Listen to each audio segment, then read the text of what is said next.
Hello, everyone. Welcome. It's so nice. Oh, yes. So many familiar faces today, and also welcome to everyone joining in online.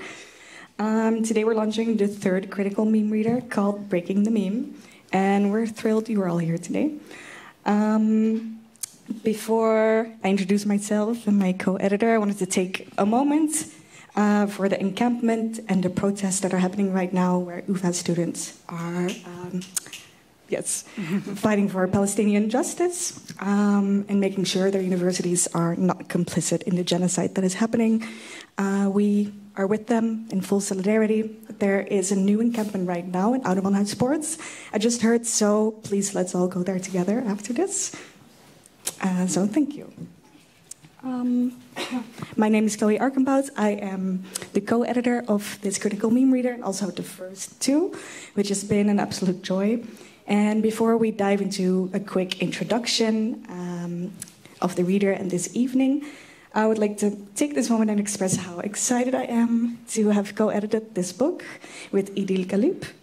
It feels like a second ago that we met online when I just started working for the Institute of Network Cultures, and I interviewed her about the Meme Studies Research Network for a blog on the INC. And she was a contributor to the first reader in 2021 already. And we became online friends, and then she moved to Amsterdam to work for UvA, and now we're real-life friends and doing this reader together, so it's really full circle. Mm-hmm. I'd also like to say some nice things about Chloë. This is not forced at all. No, I didn't actually write it down. So it's been an honor working with someone as kind and conscientious as Chloë. I also feel really lucky that we've been able to kind of cultivate a friendship and also work and cultivate a collaboration. I feel really lucky to be able to work with Chloë and the INC, of course, both legends in their fields. So yeah, thanks, Chloë. It's been a wonderful time doing this together. So spontaneous. So I'd like to start with the introduction. A young woman shares a photograph of herself on Instagram. She's barefaced, her hair is pulled back, her eyebrows slope down, her gaze is vacant. The caption to the photo ends with, "Every day the pain increases." A video of the same woman crying in a car. The caption says, "I lost my dreams, work, equipment, and second home." The video cuts from her to a destroyed building to scenes from a content creation hub. In the hub, a young man is at the desk editing videos while another sets up camera equipment. Here we come across the same woman from the recent past. This time she is smiling and hugging a friend. Her smile is bright, her gaze full of joy. This woman, Bisan, is a Gazan storyteller, filmmaker, content creator who has found herself in the peculiar position of not only living through, but also narrating an atrocity. Bisan posts every day. She posts day and night. She posts the bombs, the dead bodies, the intermittent moments of happiness, the rubble, the pain, the suffering, and the ongoing destruction of her life. Digital culture today is a twisted mirror reflecting a fragmented simulation of multiple realities. A scroll down Instagram is a dizzying and terrifying look into simultaneous atrocities in Palestine, Sudan, Congo, but also blasé meandering, get ready with me, ASMR, outfit of the day, as well as maladaptive daydreaming, looks maxing, reality shifting, Snape wives. We live in a bizarre and post-digital moment where cultural production on platforms have become interlinked with ambivalent practices of atrocity voyeurism, platform censorship, and embodied content. We live and die inside the platform. The Ukraine-Russia war was deemed the first TikTok war by some journalists. Similar things have been said about the live satellite coverage of the Gulf War, the networked nature of ISIS propaganda, Sontag famously theorized about the staging of war photography during the Crimean War. Even the memification of 9/11 within the then burgeoning internet culture leads us to think about the linkages between violent imagery and changing media regimes. Today, we see TikTok filters and sounds that promise to aid Palestine if used in a video. But do you condemn Hamas memes? Coded emoji use against platform censorship, as well as intensive mainstream media coverage. However, beyond memes and emojis, what has had a deep and painful impact on everyday audiences are the videos, live streams, words, and images that make their way directly from Gazans' smartphones onto social media platforms. These atrocities are viewed through a so-called rational distance by Western world leaders as electoral politics in many parts of the world slide further into the violent demagoguery and enact cycles of war over again.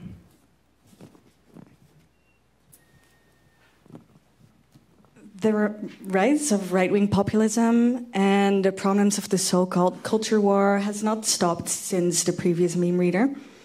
We still ask the same questions while expecting different answers, such as what will happen to the world? How can we mobilize ourselves? How can we stop obsessing over speculative futures and deal with the actual presents? The Netherlands is following in the footsteps of the United States of America when it comes to choosing political representatives. We can only speculate what the similarities between the right-wing extremist politician with platinum blonde hair who won the Dutch elections in November last year and Donald Trump are. We're not saying anything. We are neither confirming nor denying that the mimetic clownery has something to do with it. Extensive research, of course, has been done on how memes played a major role in the storming of the Capitol, and one can only assume dated to in the rise of Geert Wilders. However, what was most notable were the memes that surfaced coming from the marginalized groups, specifically being targeted by Wilders. So mostly Muslim people, Turkish and Moroccan people, people looking for refuge, and queer and specifically trans people. The flood of memes where humor was used as a coping mechanism and representation for collective fear show that the meme is definitely not dead, despite opinion pieces and magazine articles, conference presentations, and even memes themselves stating so over the years. In the first critical meme reader, Global Mutations of the Viral Image, contributor Ake Gavelin asked if there could ever be a last meme in history. We concluded that every historical event would be haunted with a mimetic double. Memes will be around as long as humans are around. In the second critical meme reader, Mimetic Tacticality, also shout out to Laurence, who's the co-editor and in this room with us, we observed that memes were moving beyond static viral images and they were morphing and transforming. It was clear to us then that memes have speculative and revolutionary potential and as a result endanger political and tangible effects in the real world. Whereas in the first two readers, we mainly presented case studies and speculative work from around the globe. Now, for this third reader, we are taking things a bit further, theoretically. We are killing the meme, and we are resurrecting it. And we know that sounds a little bit cocky and maybe dramatic, but hear us out. When you want to say something about memes, it's impossible to escape having to situate them. What usually happens is that us meme researchers fall back onto two definitions, Dawkins and Schiffman. How can we define memes beyond their work that are better suited to our current time? Building on this work, yes, of course, but in a way that leaves space for the meme to breathe, honoring its transgressive, ever-changing nature instead of limiting it into a static framework it never chose to be in the first place. For meme studies to truly theoretically evolve as a field, we believe that meme needs many expanded definitions. Meme is as pervasive a neologism word as ever, used to describe a variety of digital media. Everything from bits of internet humor, image macros, viral videos, to copy pasta, urban legends, techno genres, dance routines, and bodily gestures have been described as memes, or at the very least, mimetic in nature. Initially a niche term, the meme, particularly the internet meme, has been adopted by the online public as a way to categorize the growing menagerie of online ephemera. The widespread acceptance of the term shows that it fulfills a role in how we understand, interpret, and talk about the eclectic media objects that we come across during our interactions with digital culture. However, the concept of the meme, and as well as memetics as a field of study, have been fraught with controversy for many decades. In meme studies, the foundational thinking that grounds the concept of the meme has traditionally been one that seeks to understand culture through biological models of evolution, selection, replication, inheritance.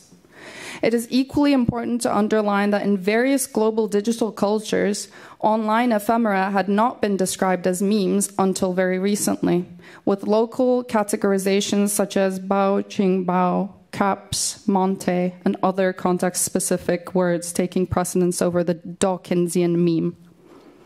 These categorizations come with their own nuanced histories and specificities, and also offer us avenues to theorize digital culture beyond memes and memetics. So, billions of people make and consume memes every day, but only a small percentage of those people critically reflect on the mechanisms behind these practices. So, with these theory deficit in mind, we are asking the following questions this evening. What happens if memes and those who research and make them are theorized rhizomatically? Are memes the master's tools that can set the working class free? What are the politics of publicly archiving memes? And what would the meme think and feel if it had a conscience? Thinkers and meme makers from a variety of disciplines and backgrounds contributed to this reader, answering even more questions than the one we are attempting to answer this evening, all intending to break and reassemble the concept of the meme in their own way. Let us be clear, though, it's not our intention to replace Dawkins or Schiffman's definition with another one, and that others should use them to situate their work. That is the opposite, actually, of our intention, and honestly, that would also be quite boring. We want to break the definition open with different versions and keep it open. As this is the last critical meme reader, at least for the time being, as our next INC reader will be about a different topic, we want to let the meme choose for itself what it wants to stay, be, and become. Thank you. Thank you.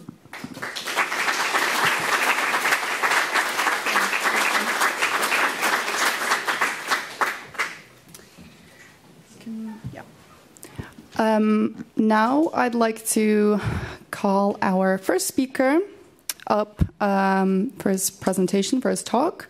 And I'd like to also introduce him quickly. Dr. Phil Wilkinson is a computer scientist turned social scientist who now undertakes interdisciplinary research across a range of fields. He investigates a wide range of subjects, depending on what happens to capture his neurodivergent interests, but primarily focuses on emergent digital cultures and pedagogies. Currently, he's working as a researcher in residence at a community center where he is investigating and addressing the impact of the digital divide on disadvantaged communities. Please enjoy his presentation, which is titled Disassembly and Reassembly.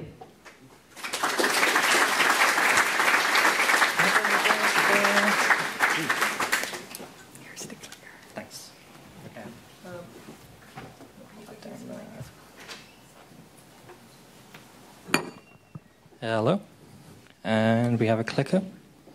Okay, good. Yes, so we're ready to go. Hi, I'm Dr. Phil Wilkinson, here to, join the call to arms to kill and resurrect the meme. This is my very dry and slightly pretentious title, but, I'm an academic. This is kind of what I have to do. But to start off with, I always feel like the need to justify my existence or why I'm at the front of this room speaking. So this is me in a slide. Bit of a continuation of the introduction. Used to be a computer scientist, now do social science. I'm now a professional academic, which means I teach and think about things for money. And I'm neurodivergent, so I think about a great deal of things very, very quickly. Again, pretentiously, I'd say my approach is quite Deleuzian and Latourian. I quite like pragmatic, philosophical things that help us understand situations.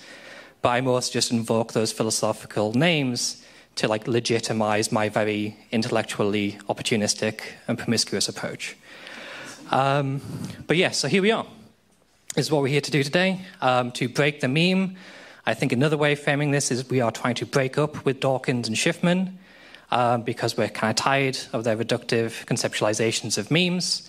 I don't know how much Dawkins cares about this, though, and I feel like the reason that we're kind of keeping Dawkins alive is because we keep critiquing him. But there we go.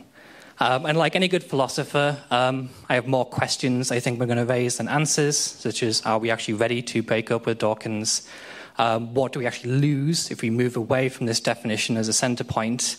And to be quite frank, are we ready to break ourselves in the process? Okay. I'm also going to look, can you keep me to time?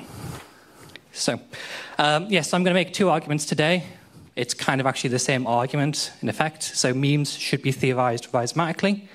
They are culturally diffuse, they are boundaryless, they are text and intertext and atext, they're everything. Or to put it more succinctly, they are bastards.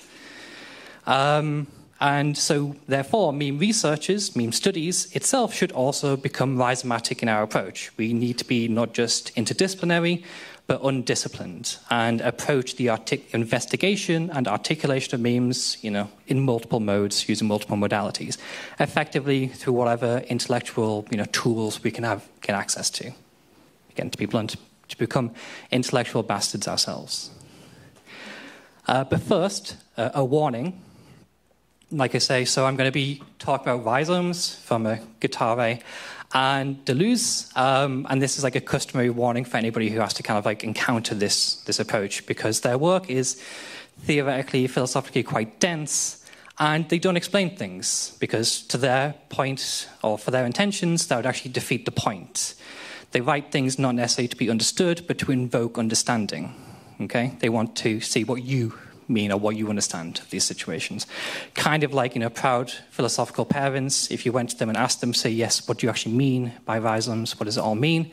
They would just look at you coyly and ask you, well, what do you think it means? That's the whole point. So yeah, this is what I think it means anyway, and why I think it has value for the field of meme studies. So Deleuze and Guattari hated trees, effectively, to be productive with it. They were anti-arborists. Because they argued, if we approach knowledge structures using this type of arborescence models, we are forever stuck paying homage to justifying ourselves in relation to some genesis root. In the instance of kind of meme studies, this would be Dawkins way back when. Everything that's come after that, even critiques of that, is in some way kind of paying homage to this thing. Again, this isn't just meme studies. This is across the board in multiple other different disciplines. Ironically, even evolutionary genetics itself is actually not arborescence in nature. So from epigenetics, we actually know that genes will turn on or off depending on their environment, right? And the paradigm shift of horizontal gene transfer actually has shown that different species will actually swap genetic information.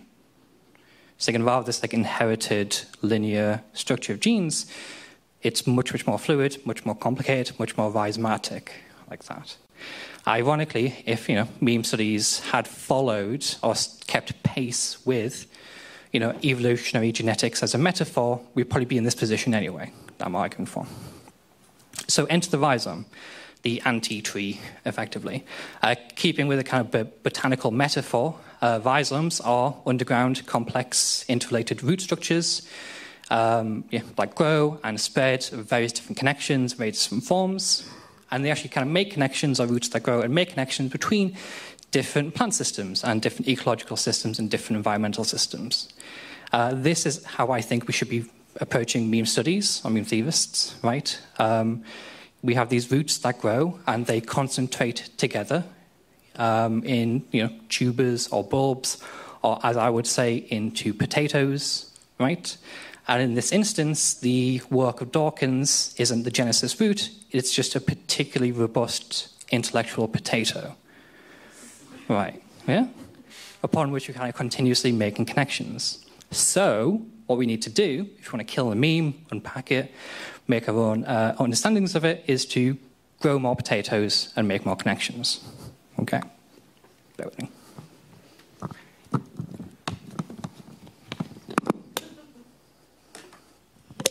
So this isn't part of it, I'm just trying out. Okay, enter the meme rhizome. Memes are complex. They're challenging to study. Anybody who's actually studying memes should look like this if they're doing it properly, right? They are complex things. They are the things, the texts. They are the things between the texts, right? And they are the things between those things that give rise to those things. It's all connected. It's all very complicated. It's all kind of wrapped up together, right? And for that reason, this is why we shouldn't, trust anybody who says this is what memes are, because it's far too complicated to just simply make that statement. I actually think, this is why the kind of memes as genes or memes as units of culture has persisted for so long, because memes have, propagated across a range of different academic disciplines now, which means a bunch of people need to be writing about memes. So is it fair to expect all of them to also, cause themselves psychological damage or get into like an existential tizzy as they also are trying to define what memes are, right? I think the fact that it is so simplistic and reductive a definition is kind of the value of it, depending on your perspective.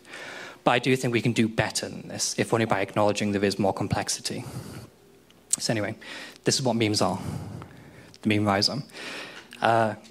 So this is my conceptualization of memes. It's a mutating connective lattice. It's the mediation, the various assemblages and connections and so on between semiotic scales and texts.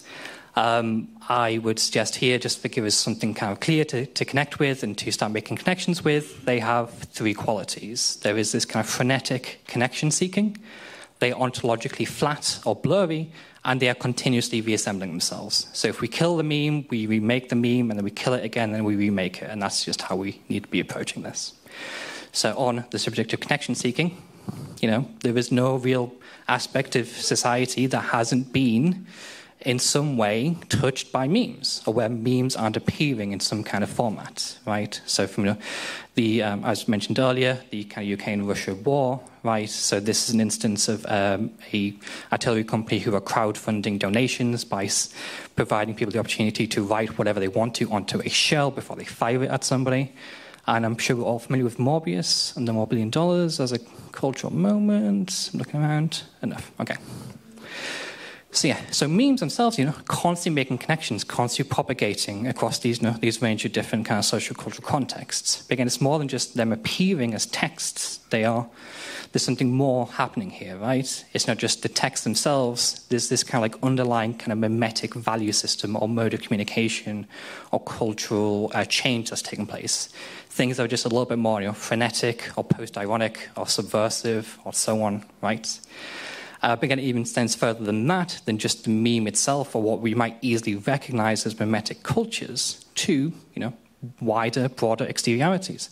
So again, if you look at the crowdfunding, the fundraising of slogans to be put on artillery shells, you can argue that is just a continuation of a rich historic tradition, because in World War II, some soldiers wrote Easter eggs for Hitler on their artillery shells and bombs, right? So in this instance, it's not really about the meme anymore, about mimetic cultures. There's something much bigger that's happening here, or something much more complicated that's happening here, that isn't kind of just about memes. Or as another example, there you go. I don't think we've fully stopped and given the kind of $1 billion, its mob and time cultural moment that took place sufficient weight or consideration for what that actually was and what that means, because there's so many different connections here we can kind of start making to understand this or recontextualize it or reappreciate it. So, it was, an act of resistance, or probably overloading that term or overusing that term or corrupting that term unfairly, but, an expression of dislike over this new movie, right? So you could simply argue this is just a, response to superhero fatigue.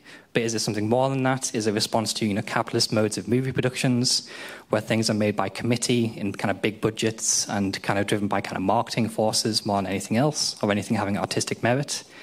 Is this also an instance or connected to the emergence of like an underlying critical audience that's actually trying to seek more authentic media experiences in a landscape that's increasingly saturated, but still controlled by a few companies?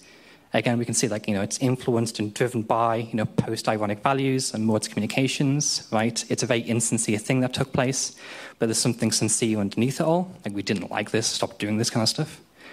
And from an economics perspective, is this an example of the free hand actually taking a more proactive role by, trolling these companies and trying to convince them to waste their money and to teach them lessons by making a false sense of demand? Or is it just because, people don't like Jared Leto, right?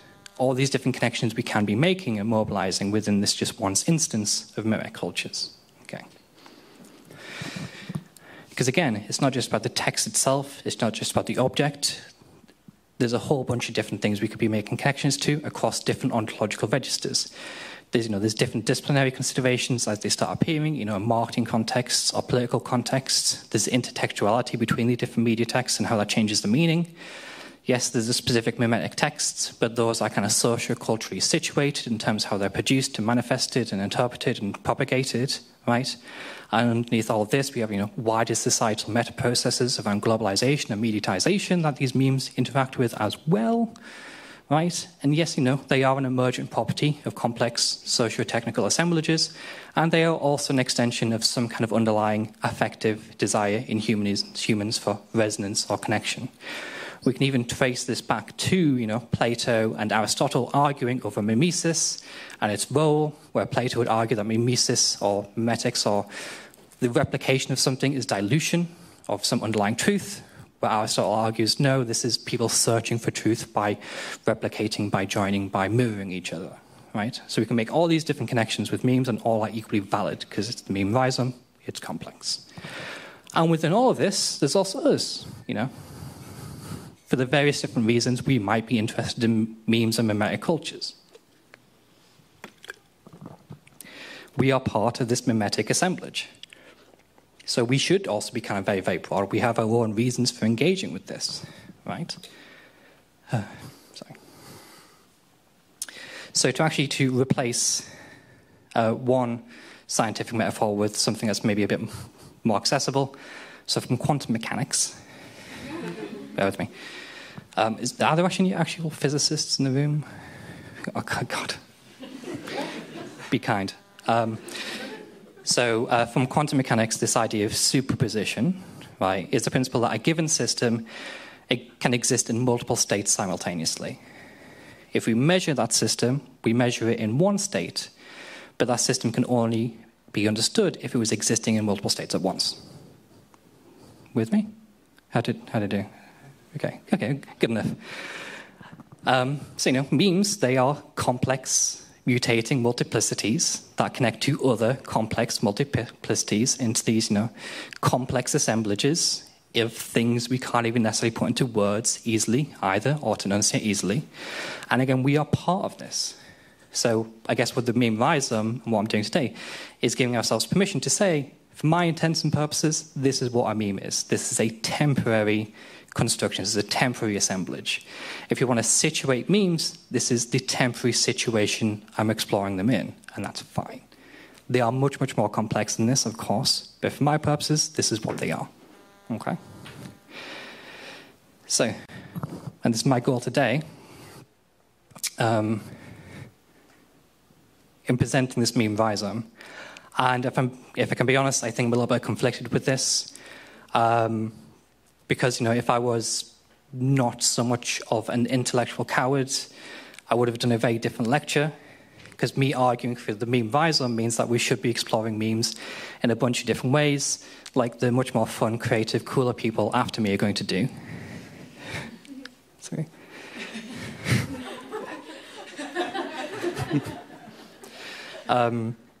rather than me having to kind of worry about being an academic and putting things into nice linear, enunciated, logical ways. Like a better lecture about what are memes would be me just stood here pacing around, shrugging my shoulders, looking scared. Right? And then maybe throwing potatoes around.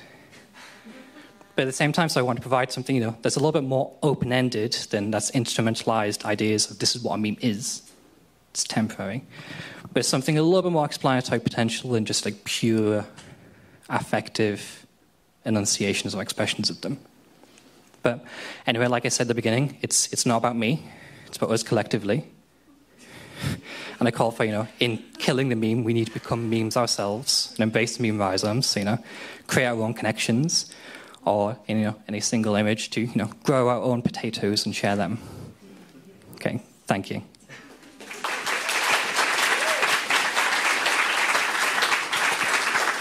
Thank you so much. I think we have time for a question from the audience, if you're up for it, and if there are any. Any questions? No?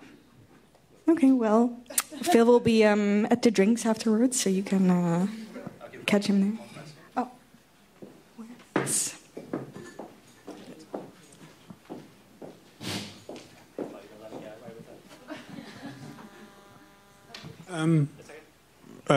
Wouldn't it be more useful to have a less open-ended conceptualization of the meme? For example, does the intellectual community think about the inorganic meme, the marketing meme, the political meme, the Biden posting a meme on his TikTok or whatever? Like, that political inorganic fake meme obviously has less cultural significance than what has appeared organically through the affective desire that you've been mentioning. That's what, shouldn't we put a line between the inorganic and the organic meme? Okay, thanks. Yeah. This is kind of like the nice thing about saying, hey, memes are rhizomes, because it can be whatever you want it to be, depending on what you want to explore. And I think that's a very valid thing to be exploring, the kind of inorganic versus the organic, or the operationalized versus the, what you might say, the more naturalistic meme. I think it's a very kind of valid thing to be looking at.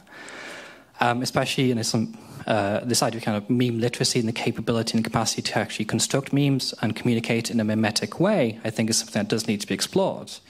Because we can see from political perspectives and marketing perspectives, that's a thing that those professions and disciplines are looking to operationalize for their own intents and purposes. So we can look at memes now as an organic perspective, as a very, something that's decentralized and not controlled. But at the same time, there is attempts to effectively co-opt this mode of communication for ulterior motives, typically dispute on issues of power. So, yes, with that long-winded elaboration. Anything else? Good? Happy? Thank you. Thank you so much, Phil. So for our next two speakers, I'm going to call Alia and Alina, who their names sound beautiful together. So Alia Leonardi is a Belgian multidisciplinary artist based in the Netherlands, standing next to me, and a student at the Royal Academy of the Arts in The Hague. Her background is in conflict studies, and that pushes her to constantly explore intersections of art and contemporary society. And she's currently working on performativity and social media as well as internet culture. Next to her is Alina Lupu. Alina was born and raised in Romania and works as a writer and post-conceptual artist in Amsterdam, in the Netherlands. She's a student of the Master of Photography in Society, also at the Royal Academy of the Arts, The Hague, and a graduate of the Fine Art Department of the Gerrit Rietveld Academy. In her work, she looks at the role of image and performativity actions when it comes to standing in solidarity through protest against capitalist homogeny and precarity. Together, they created the Minimum Wage Mimetic Manifesto, which they will present to you today.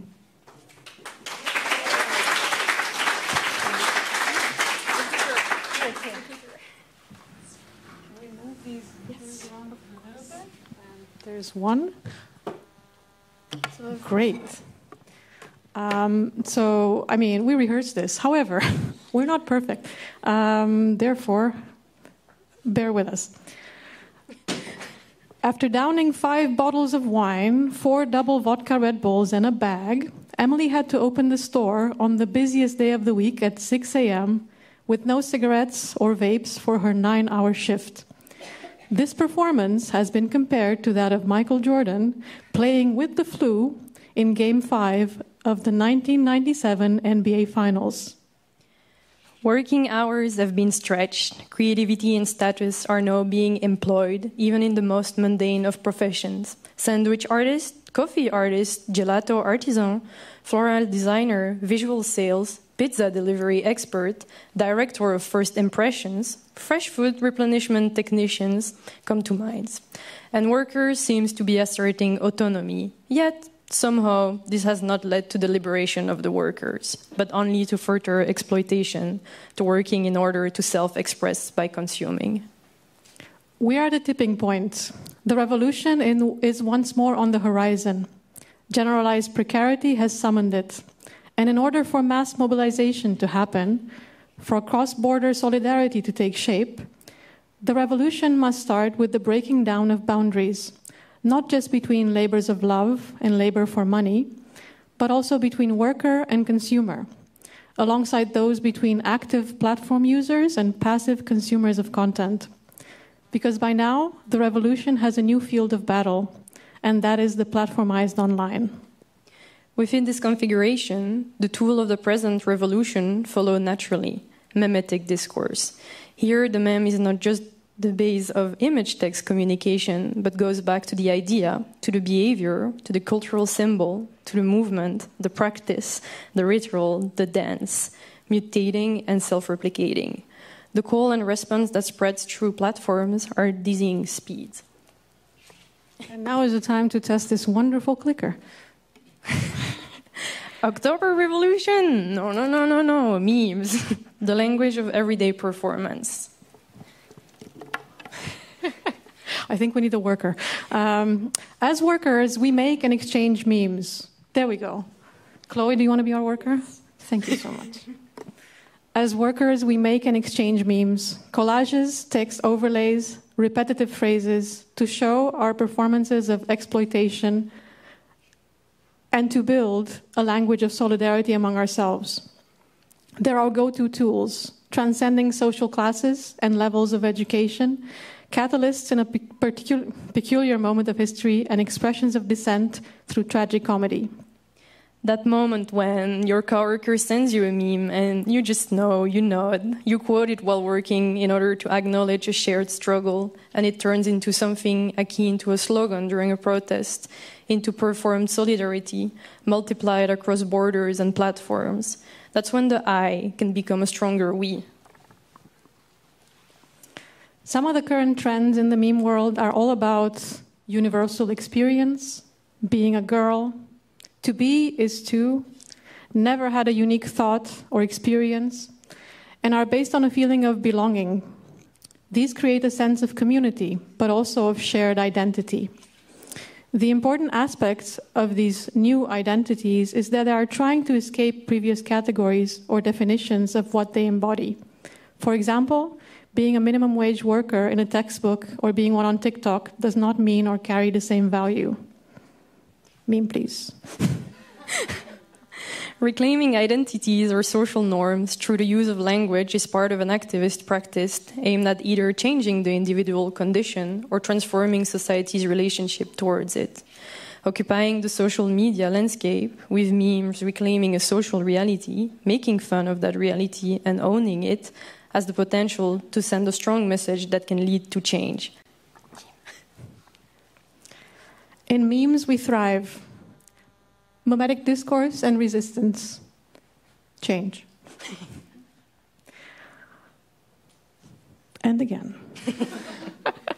Yeah, see, I would like to have like 4 hands at least. We know that performing precarity on social media is a way of sharing an embodied experience of capitalism, which we acknowledge once more as we pull up a TikTok that announces itself as 5 fun tips for dealing with late-stage capitalism as a depressed young person.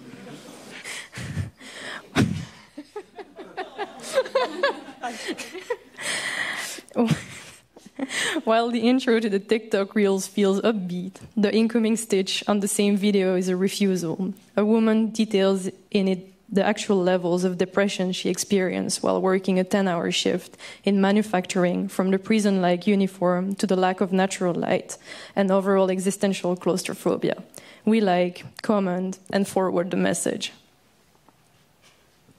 And then we switch apps and double-click on the latest drop from Books I Didn't on Instagram. It feels fitting. It's the t-shirt Zizek wrote in a Radical Revolution YouTube channel interview in which he brought the message home.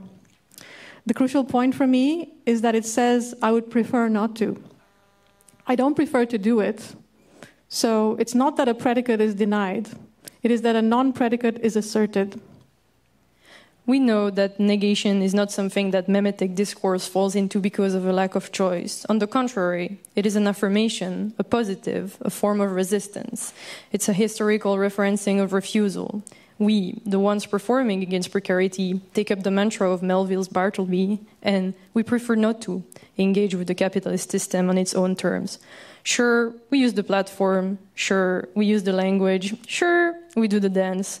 But it's within the incoming stitch in which we deconstruct the tools and use them to our advantage, letting you peek behind the curtains of our day-to-day and craft, through slow, deliberate, stubborn content, a variation of resistance, where you can truly see that we would prefer not to. Through humor and defiance, we, the workers, create a historical reference of embodied refusal. We're machine-breaking Luddites, but the only things we smash are the publish and like buttons. As long as one has a mobile phone and an internet connection, and along with basic media literacy, which is maybe a lot to ask, describing one's condition follows naturally. We use the tools of the times, and the best way to do it is to swerve, to derail a format, to stitch up reality into what seems to be the pre-established, fun, upbeat, toxically happy format.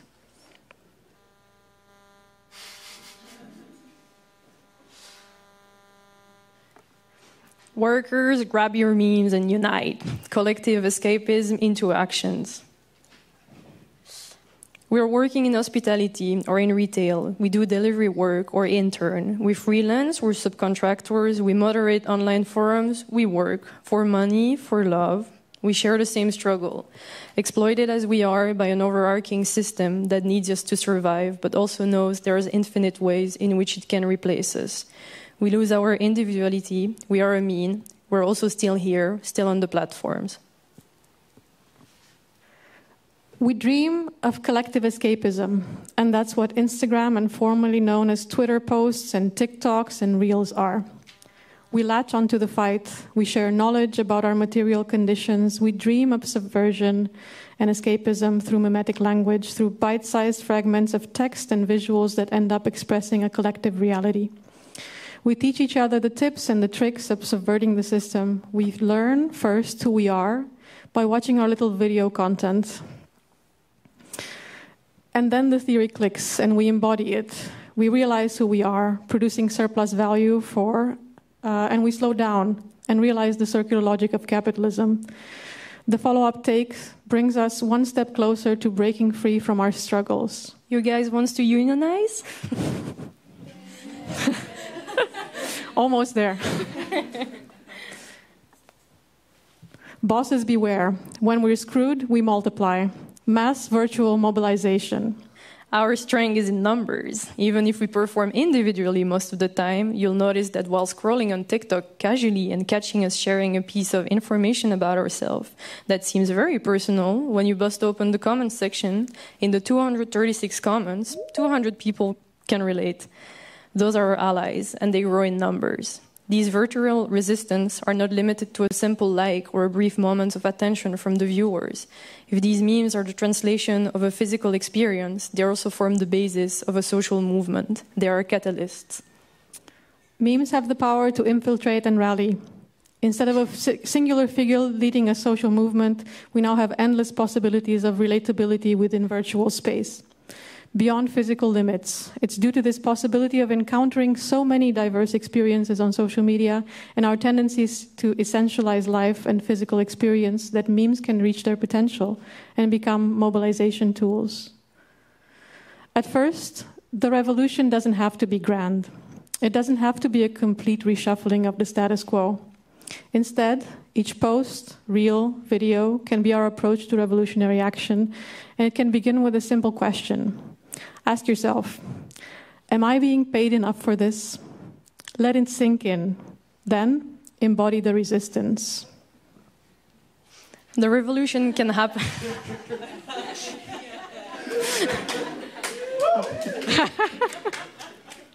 The revolution can happen through stealing from a corporation or letting others steal. Whether the object of theft is product or time, slowly chipping away towards your freedom and that of others. But from this, it's only a small step towards massive disengagement. While the systems that churn through us are resilient, our power to quit will be louder and chip away at them. Oh, no, not yet, no. Wait. You can thank us later.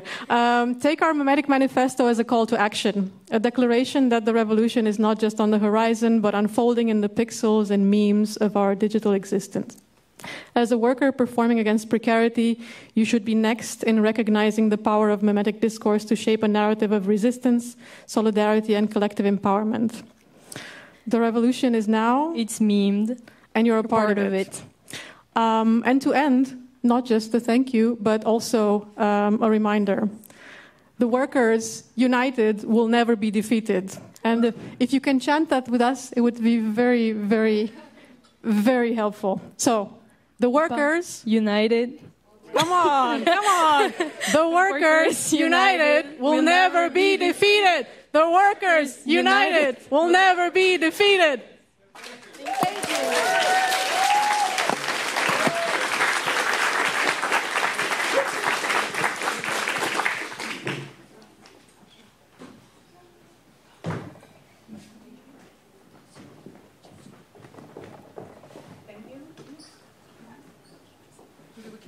Microphones there. Thank you so much. I'm going to call in our next speaker online while Idil introduces him. So please bear with me for a second while I attempt at doing something technical. Thanks, Chloe, for doing that and not making me do it.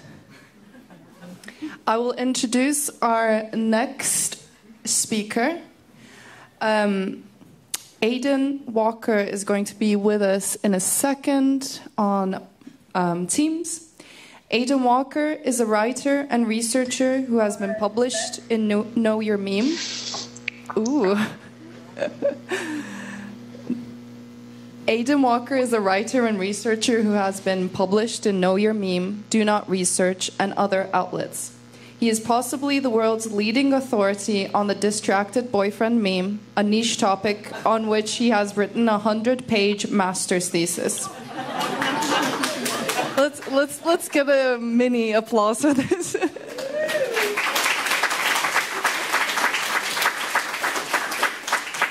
Today, we will talk with him about his experience as being an editor for Know Your Meme and discuss the arts and politics of internet culture archiving.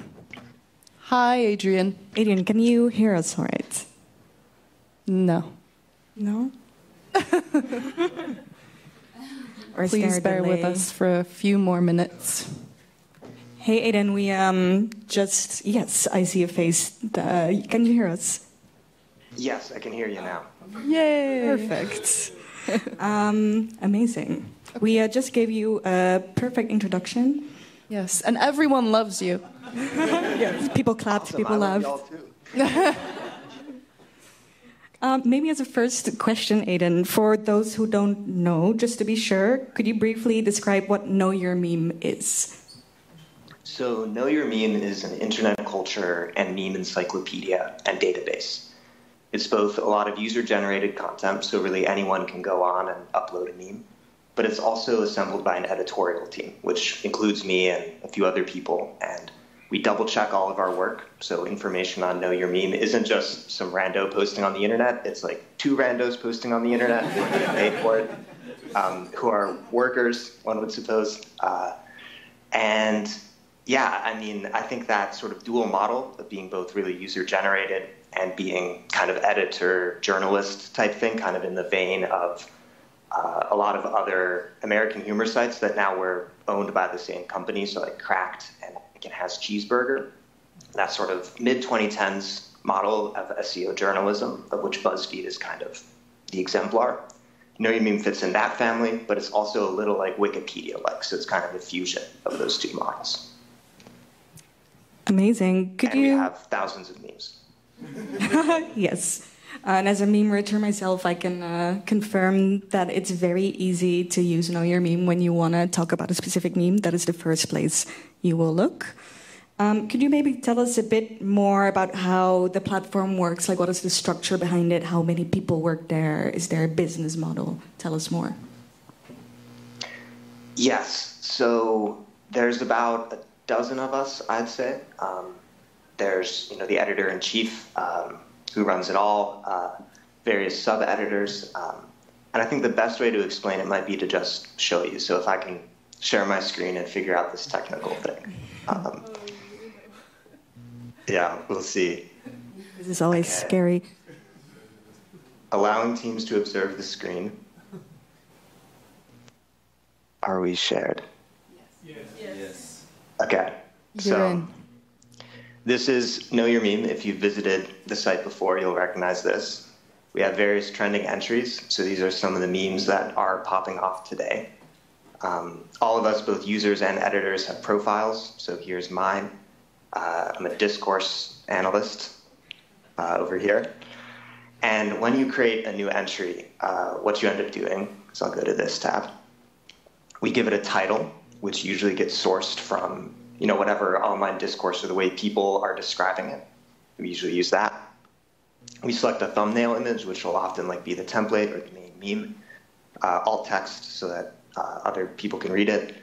And then the interesting thing to me is that we sort of have these 6 different categories for types of memes. So the most common, of course, is meme, but we'll also do person for content creators, events for political or cultural events that get a lot of memes made out of them, sites for different platforms or, kind of specific communities that we want to describe, and then subculture and culture, which in some ways kind of function as a catch-all category. We then sort of classify memes by type. Most of these we've come at by sort of internal discussion, the most recent one being AI generated. And you can select, kind of multiple types. So an exploitable AI generated animal. If I were doing a meme entry on a Rosenberg, I might choose that. Various tags, which kind of help organize it on the site, and usually we'll do 15 to 20.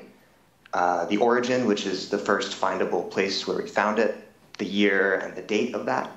And then we have this Google Trends section of every entry where sometimes the embeds work, sometimes they don't, but it kind of describes what people are searching for.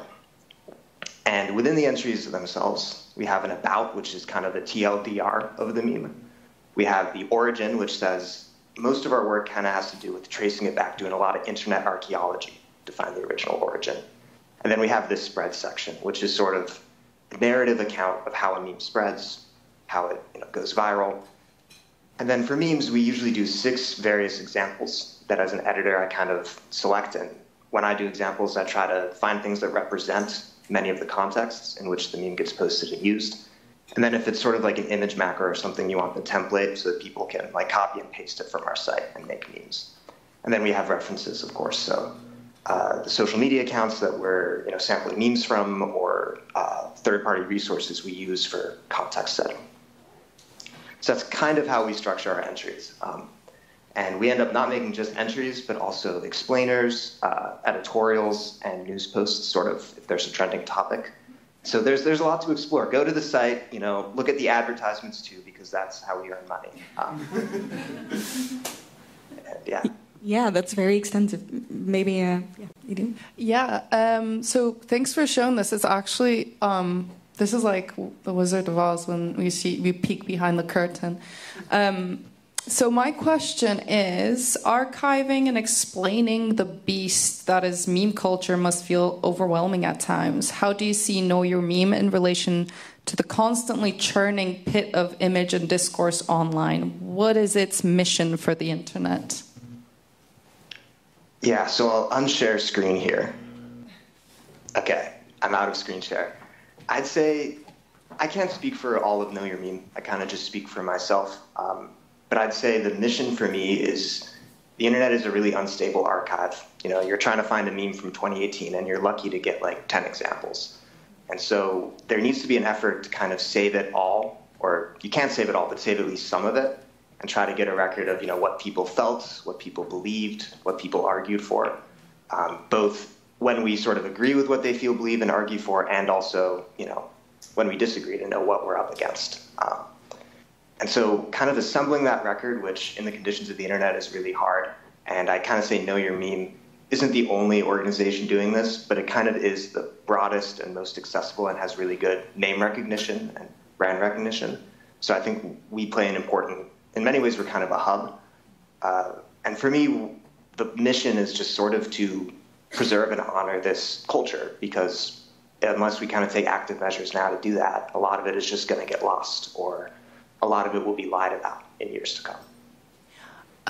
I was also wondering how you feel about having to archive so many like bits of content. Like how, when you wake up and there's like a billion memes, which one do you choose? How do you choose it? Well, in general, I kind of go by 3 criteria. The first would be just looking at the metrics. So if a meme in a trend gets like 100,000 likes, that one should be archived, and that's pretty straightforward. The second one I go for is thinking about sort of the viral evolution of a meme. I wish I had the tab up, but there's like a great meme economy chart from 2017 that I always consult that sort of says like day 1 of a meme going viral, it's like only in the niche Discord servers, and then like day 2 it gets bigger, day 3, you know, the normies like it. And so I try to kind of represent each point along that trajectory. So I kind of look at posting time and try to get, you know, ones from when it's peak and the normies are using it, but also ones from when it's niche. And then the third thing I try to look for is a sense of like, you know Your Meme is an English language archive. And I think we all do this, but once we see examples of the meme that are in another language, or examples of the meme that seem to come from not its community of origin, we sort of try to represent those as well. But ultimately, both because, you know, often we're like writing entries in 2 hours and they're doing like 5 a day. And then also because the internet is so big, it's a beast, like you said. It's kind of hard to get that full sample. So you're trying to do the best we can in a really limited amount of time. And ultimately it's my judgment, so it's all. Aiden, I'm gonna ask a critical question, if that is allowed. I was wondering if there are potential limits to the way you are archiving memes with the platform, and then I'm sort of alluding to the fact that you need to advertise, and maybe also that you are based in the US from a certain perspective. I'm not sure what your team looks like, but that could also influence the structures behind your practice. Yes, so Know Your Meme is a biased source in the sense that all sources are biased. We aim for objectivity and try to represent as many memes and voices as possible, but it is true that the majority of the editors are white American men like me. And all organizations should be more diverse, but in the case of a cultural archive, I think memes that are from Tumblr are definitely underrepresented. A lot of memes that sort of are feminine coded on the modern day internet are underrepresented. TikTok is underrepresented, I think, although we do have a lot of TikTok stuff. Memes that are non-English language are also underrepresented, although we have, I think, really robust offerings and a lot of editors also from around the world and a lot of users. So to some extent that the user-generated aspect doesn't make up for our limitations, but I think mitigates them. And then another kind of bias, I think, comes in the fact that we're an SEO-driven advertising site. We were created for that kind of mid-2010s moment of the internet, which I said BuzzFeed exemplified. And sites like BuzzFeed and Know Your Meme, you know, made their money off of being served in Facebook feeds, Twitter feeds, but also really doing well in Google search results. And so Know Your Meme, it's designed so that you Google a meme, the Know Your Meme page comes up, we get the page view. And so that means that often we're writing the entries like right at the moment when the meme pops off into kind of normie consciousness or right before that. So you're really getting like a snapshot of it with a Know Your Meme entry. And then we're also kind of just writing about the memes that reach that point to a certain extent. So there's tons of stuff that doesn't get there. And we're also writing really fast, like I said, to hit that SEO target. And so as a source, I think we're reliable but very limited by sort of those constraints. Yeah, makes sense. Okay, I don't know which one to ask. Shall we ask I like this question, even though maybe you don't have an answer for it. But I was wondering if Know Your Meme receives hate mail by meme creators who feel wronged. So anything that exists on the internet will have a devoted group of haters. So there are people who are definitely unhappy with Know Your Meme. But I think one of the things that makes it special and interesting is that in general, I think there's a sense of goodwill from meme creators and meme communities because, I mean, people want their culture to be preserved and archived. And I think, you know, kind of just, it may seem kind of mundane, but kind of like writing when something happened, where it happened, who it happened to, what it was about. I think that lends a lot of dignity to online culture, and often, you know, people just don't take it seriously. So I think in general, you know, people are pro Know Your Meme. I don't know what happened in like the prehistory before I started doing stuff 2.5 years ago. But in general, I think we do get some hate mail, but it's not like, we're not involved in any beef actively, I'd say. No doxing practices. That's good. Maybe I can ask you a final question before we open up the floor to the audience, because I'm sure a lot of people here will have questions for you. Related to the theme of this reader, how do you think your practice shapes what a meme is or what it could be? So I think Know Your Meme kind of plays the role of canonizing memes. I sort of come from the world of like studying English and French literature, so I think of memes a lot, kind of like the way you think of novels or poems or works of art, in that it isn't just the artist creates it, there's sort of the market chooses it, and then sort of like cultural and social capital defines it. And so kind of in the void that is meme culture and the anarchy of it, Know Your Meme doesn't sort of try to do this, but by default often kind of ends up in this role of kind of being like, here's this dedicated meme encyclopedia, and if you're in it, you're in the meme canon. And you see this kind of just practically in that we select the entry names based off what we see online, but often that kind of becomes the canonical name. And so, like you mentioned in my introduction, I wrote my thesis on Distracted Boyfriend, but when that first popped off, like, Know Your Meme chose Distracted Boyfriend because we saw that a lot, but there were other names like Disloyal Man or, you know, Guy Looking at Girl or stuff like that. And so I think we kind of canonize a lot of memes. Sorry, thank you for that. I'm sorry to interrupt. I just got a very practical message that we have to evacuate the building at this moment. I'm guessing it's because of the encampment and the protests happening in Amsterdam right now, Aiden, like literally next door. So unfortunately, we have to gonna call this this conversation an evening short. I'm so sorry. But thank you for being Thanks, here. everyone. Thanks.